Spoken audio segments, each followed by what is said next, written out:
नमस्कार साथियों, आप देख रहे हैं समाचार गैलरी और मैं हूं आपका अपना साथी हेमंत कुमार गुप्ता। साथियों, विधानसभा चुनाव 2022 अगर हम ग्रामीण क्षेत्रों की बात करें तो उसमें सबसे ज्यादा योगदान रहता है किसानों का और शहरी सीट पर सबसे ज्यादा योगदान रहता है व्यापारियों का, जो बताते हैं कि चुनाव का रुख क्या है, हवा किस तरफ जा रही है। ऐसे में आज हम बात करेंगे झांसी के स्थानीय व्यापारी नेता राघव वर्मा जी से। राघव जी, आपका स्वागत है हमारे कार्य। बहुत बहुत धन्यवाद हेमंत जी। राघव जी, आप व्यापारी नेता हैं। मेरा पहला सवाल यही रहेगा कि आपने सबकी सरकारें देखी हैं, बहुजन समाज पार्टी की, समाजवादी पार्टी की और निवर्तमान भारतीय जनता पार्टी। व्यापारिक हित में सबसे अच्छी सरकार किसकी रही? सबसे पहले आपको मैं एक बात बताना चाहूँगा कि मैं व्यापारी नेता नहीं हूँ, मैं एक व्यापारियों के साथ में रहने वाला भाई हूँ।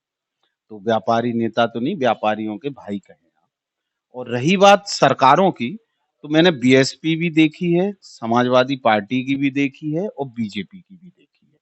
तीनों सरकारों में भाजपा ने जो व्यापारियों के लिए काम किए हैं, सपा में भी काम किए गए हैं, मंडी शुल्क हटाया गया है, बहुत से काम किए हैं, व्यापारियों के लिए सबने काम किया है, लेकिन जो भय मुक्त व्यापार हुआ है, व्यापारी जो भय मुक्त हुआ है, वो बीजेपी गवर्नमेंट में।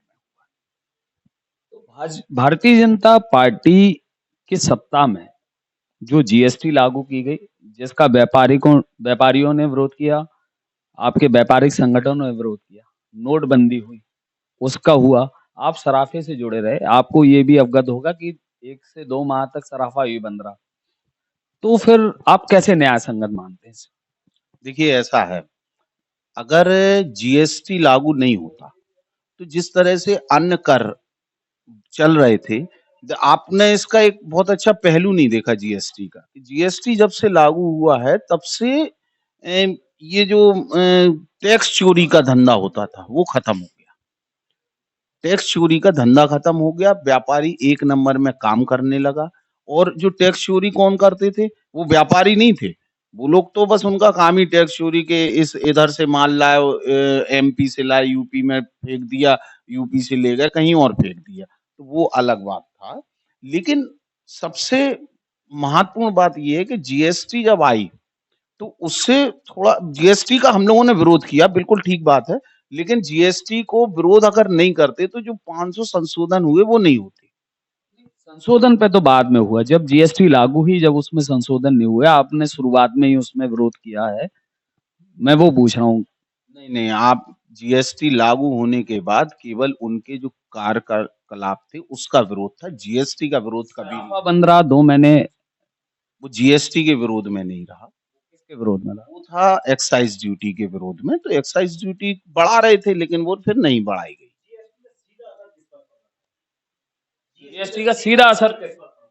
जीएसटी का किस तरह का असर, आप थोड़ा सा मैं जीएसटी का आम जनता पर पड़ रहा है या व्यापारियों पर पड़ रहा है? नहीं, जीएसटी का असर किसी पे नहीं पड़ रहा है, लेकिन जीएसटी से जो टैक्स आ रहा है, वो उससे देश का और प्रदेश का विकास हो रहा है। अगर जीएसटी आम आम सामान पे जीएसटी लागू हुआ है तो पेट्रोल पर क्यों नहीं हुआ? हाँ, इस पे बात चल रही है और इसका भी हम लोगों ने कहा है कि भई आप जीएसटी में पेट्रोल और डीजल को लाइए।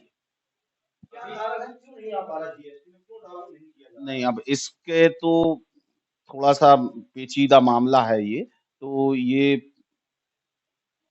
सरकार जो है वो देख रही है कि किस तरह से कम क्या होगा। माना जाए, अगर पेट्रोल और डीजल अगर सस्ता हो जाएगा, अगर जीएसटी आ जाएगा तो स्वाभाविक है टैक्स एक लगेगा। अभी तक कई टैक्सेस लग रहे हैं, तो उसका सीधा ये नहीं लगेगा कि जनता को लाभ, आप व्यापारी नहीं है और जब जीएसटी लागू है, डीजल पेट्रोल पर लागू नहीं है, डीजल पेट्रोल के आसमान पर दाम छू रहे हैं, तो महंगाई बढ़ रही है, महंगाई का सीधा असर जनता पर पड़ रहा है। जीएसटी भी जनता ही दे रही है। बिल्कुल ठीक बात है। तो इसका कहाँ से आप कहेंगे कि नहीं, जीएसटी मैं आपकी बात से सहमत हूँ और मेरी सरकार से मांग है कि जीएसटी में पेट्रोल, डीजल और आबकारी को लेके आए जाए। तो मांग कैसे उठाएंगे आप? हम लोग अपने ज्ञापन भेज रहे हैं, ज्ञापन भेजेंगे, इस तरह से हम लोग सरकार। लगता है काफी देर हो गई इस बात को समझने में। लगा हो गई, देर हो गई, आपकी बात से पूर्ण रूप से सहमत है, लेकिन कुछ ऐसे कारण थे जिससे सरकार को इस तरह का, जैसे हम लोग सुनते आ रहे हैं कि पुराना कुछ देन-लेन था पेट्रोल डीजल का किसी अन्य देशों से, तो उनका भी भरपाई करने के लिए सरकार ने थोड़ा-सा इसको रोक रखा था, ये सुन रखा है। तो अब शायद भरपाई हो गई है, जो आंकड़े आ रहे हैं, तो अब जीएसटी में लागू होगा। राघव जी, मेरा सवाल फिर वही है, किसकी सरकार बेहतर रही? भाजपा की, बसपा की या सपा की व्यापारिक हित में? व्यापारिक हित में अगर आप बात करेंगे तो भाजपा की। चलिए आगे बढ़ते हैं, दल-बदल हो रहा है। एक दल की बहू दूसरे दल में जा रही है, किसी दल के कद्दावर मंत्री किसी दल में आ रहे हैं, विधायक आ रहे हैं। आप भी 20 साल पहले किसी अन्य व्यापारिक संगठन में थे, जिसके मुखिया जो थे, वो भाजपा के सांसद थे। उसके बाद आपने झांसी व्यापार मंडल बनाया और वर्तमान में आप जो है उद्योग व्यापार प्रतिनिधि मंडल के प्रदेश उपाध्यक्ष हैं। तो ये दल-बदल कहाँ तक न्याय संगत है? देखिए, ये दल नहीं है। मैं हेमंत जी आपको बता दूँ कि ये दल नहीं है, ये सभी का एक ही काम है, थोड़े से मनमुटाव थे, तो वो मनमुटाव जब हो जाते हैं तो इसलिए थोड़ा-सा वो है, और कुछ कोई बात नहीं है, सबके काम एक ही हैं, व्यापारियों की सुरक्षा करना, व्यापारियों की हित की बात रखना। कहीं कोई राजनीतिक महत्वाकांक्षा तो नहीं छुपी हुई है इसके पीछे आपकी व्यक्तिगत? हेमंत जी, ये तो आप देखने वाले हैं। पिछले 20 साल से आप हमें जानते हैं और उसके पहले से जानते हैं। ये आप भी देखने वाले हैं और झांसी के सभी व्यापारी देखने वाले हैं कि मैंने कभी कोई राजनीतिक, अगर ये तो आप जानते ही हैं कि अगर मैं कहीं काम करूँगा तो कहीं न कहीं कुछ पुरस्कार स्वरूप मुझे मिलेगा। लेकिन मैंने कभी भी इस तरह की कोई भी महत्वाकांक्षाएँ नहीं रखी और ना आज भी नहीं। मेयर का चुनाव देखिए क्या है कि अभी तक मैं किसी पार्टी में ही नहीं हूँ। मेरी कोई भी रसीद नहीं कटी है और मेयर का चुनाव कोई व्यापारिक दल नहीं लड़ाता है। तो अभी तक तो कुछ ऐसा है नहीं, कभी ऐसा विचार कभी नहीं आया। देखिए राघव जी, हर राजनीतिक दल में कहीं किसी का व्यापार प्रकोष्ठ है, किसी की व्यापारी सेना है। इसके बाद भी आपने का जो व्यापारिक यहाँ पर जिले में है, उसमें किसी न किसी राजनीतिक दल के पदाधिकारी ही उसमें पदाधिकारी हैं। तो कैसे न्याय संगत हो पाएगा व्यापारिक हित की बात करना? नहीं देखो हेमंत जी, आप देखने वाले हैं, बहुत अच्छी तरह से देखने वाले हैं कि व्यापारी जो होता है, उसकी अपनी-अपनी अलग-अलग विचारधाराएँ होती हैं। अलग-अलग, क्योंकि वो समाज में रहता है, अलग-अलग कास्ट के होते हैं, अलग-अलग विचारधाराओं के होते हैं।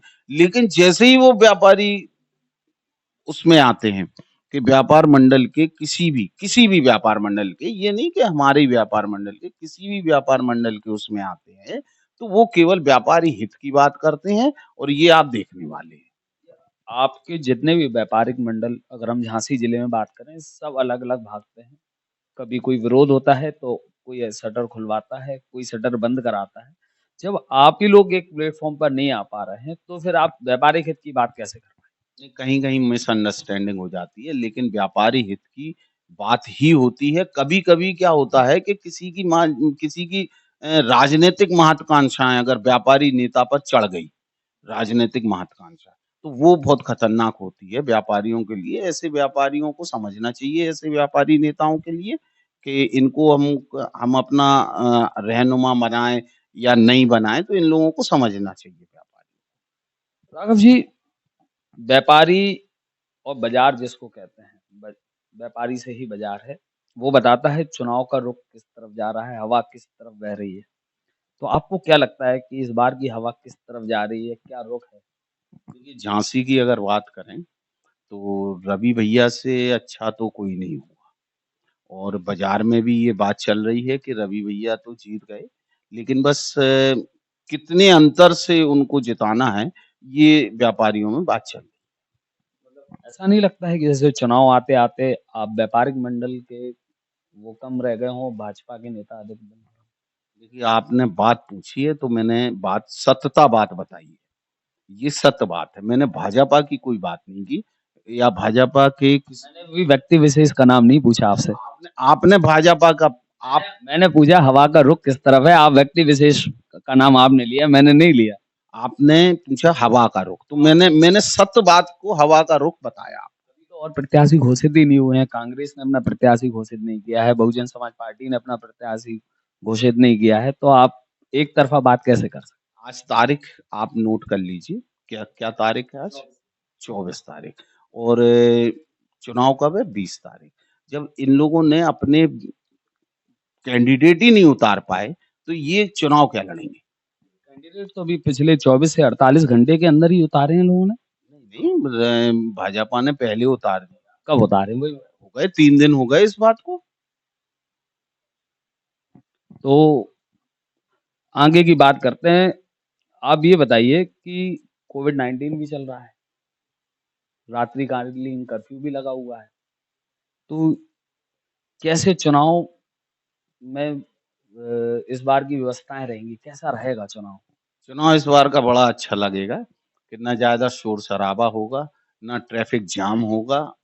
मतलब कि जो चुनाव गाइडलाइन आई है कि 5 लोगों को आप लेके चलेंगे, तो ये इससे लगेगा आदमी जो भी कैंडिडेट है वो डायरेक्ट मिलेगा। जो भी जीतेगा वो एक-एक व्यक्ति को जानकार होगा और एक-एक व्यक्ति उससे जानकार। आगामी आने वाली कोई भी सरकार हो, तो ऐसी क्या मांगे आपकी रहेंगी व्यापारिक हित में, जो आप सरकार से करना चाहेंगे?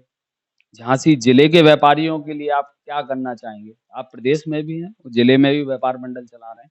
आपको क्या लगता है कि क्या चीज़ की कमी है, जो आप सरकार से माँग करेंगे व्यापारिक हित में? बहुत बढ़िया सवाल पूछा और मुझे इसकी उम्मीद नहीं थी कि आप सरकार से हमारी माँग पूछवा लेंगी। सबसे पहले हम ये चाहेंगे कि व्यापारिक समुदाय को कोई भी सरकार आए, कोई भी दल हो, उसको बोलना चाहिए कि व्यापारियों का विधायक बनाएँ। जिस तरह से सीट है शिक्षक सीट होती है, इसी तरीके से हमारी व्यापारी सीट भी घोषणा करना चाहिए। झांसी जिले के लिए क्या रहेगा? झांसी जिले के लिए तो हम लोग लगे ही हैं बिल्कुल, आप देखिएगा कि झांसी में किसी का उत्पीड़न नहीं होने दिया जाएगा, किसी भी सूरत में। किसी भी व्यापारी के मान-सम्मान, स्वाभिमान से हम खेलने नहीं देंगे किसी को भी, वो सरकार किसी की भी हो फिर। उसके लिए हम सड़कों पे उतरेंगे और जो करना पड़ेगा वो करेंगे। ये थे हमारे साथ व्यापार मंडल के राघव वर्मा जी, जिनका कहना है कि व्यापारियों का उत्पीड़न किसी भी सूरत में बर्दाश्त नहीं किया जाएगा। साथ ही साथ इनका कहना है कि एक तरफा समर्थन इनका भारतीय जनता पार्टी के प्रत्याशी रवि शर्मा के लिए रहेगा।